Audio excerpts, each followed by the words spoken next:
warahmatullahi wabarakatuh. Pada ulangan tengah semester geografi kali ini, saya akan membahas tentang prinsip dan pendekatan geografi. Oke, langsung aja ke pengertiannya. Sebelum ke pengertian prinsip geografi, prinsip itu adalah kebenaran yang dijadikan dasar dalam bertindak.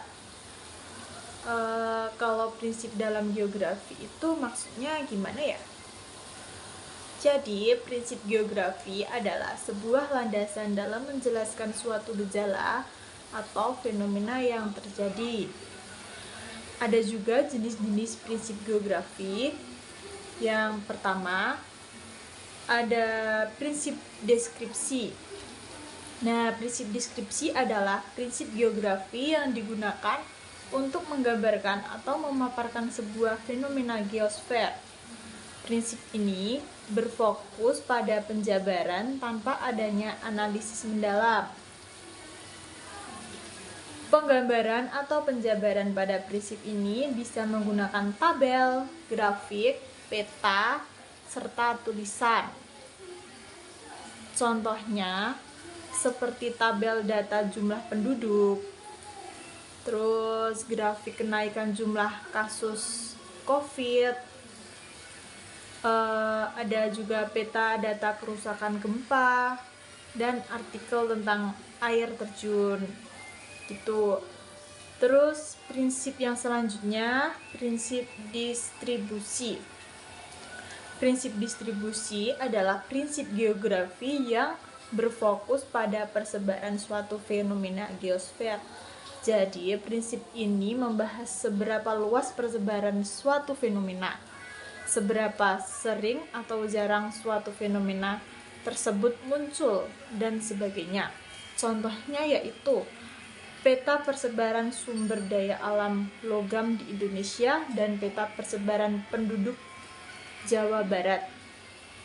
Jadi, prinsip ini bisa digunakan ketika terdapat ketidakmerataan fenomena di suatu wilayah. Lanjut, yang ketiga ada prinsip intelerasi. Prinsip intelerasi adalah prinsip geografi yang berfokus pada hubungan timbal balik atau sebab akibat antar fenomena geosfer. Dan yang terakhir, prinsip kronologi. Prinsip kronologi adalah prinsip geografi yang menjabarkan, melihat persebaran dan hubungan sebab akibat dari fenomena yang terjadi.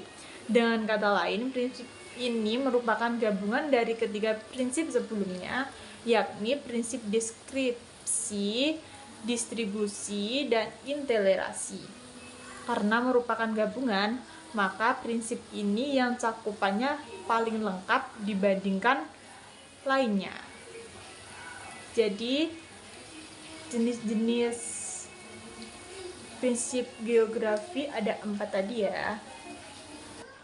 Lanjut ke pendekatan geografi. Pendekatan geografi yang pertama ada pendekatan keruangan. Itu maksudnya setiap fenomena geografi di masing-masing wilayah pasti berbeda-beda dan mempunyai pola keruangan atau spasial tertentu. Nah, ini contohnya pada penggunaan untuk mengkaji antara tingkat kemiringan lereng, jenis tanah, dan vegetasi dengan terjadinya erosi.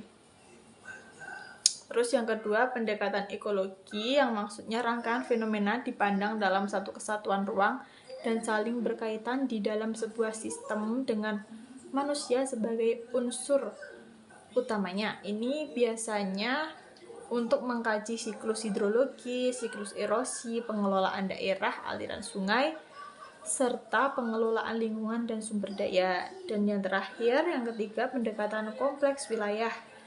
Ini merupakan perpaduan antara analisis keruangan dan analisis ekologi. Jadi, dan contohnya penggunaan pendekatan kompleks ini ketika menganalisis perkembangan wilayah metropolitan yang dipengaruhi oleh faktor ekonomi, sosial, dan yang dipengaruhi oleh lingkungan. Sekian video dari saya.